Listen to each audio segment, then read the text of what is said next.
Hello అండి, అందరికీ నమస్కారం. ఈరోజు క్విక్ రెసిపీ. ఒక మిక్సీ జార్ తీసుకొని అందులో కొన్ని వెల్లి రెబ్బలు వేసుకొని, తర్వాత ఒక స్పూన్ జీలకర్ర, తర్వాత కొన్ని కరివేపాకులు, కొంచెం గల్లుప్పు వేసుకొని 4 స్పూన్ల కారం వేసుకోండి. తర్వాత మిక్సీ రుబ్బుకోండి.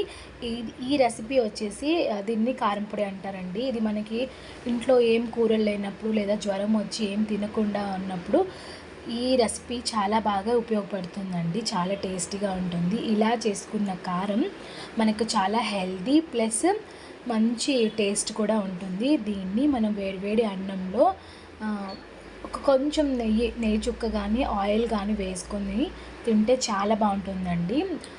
ఎప్పుడైనా మనకి జ్వరం వచ్చినప్పుడు ఇలా చేసి చూడండి. చాలా చాలా బాగుంటుంది.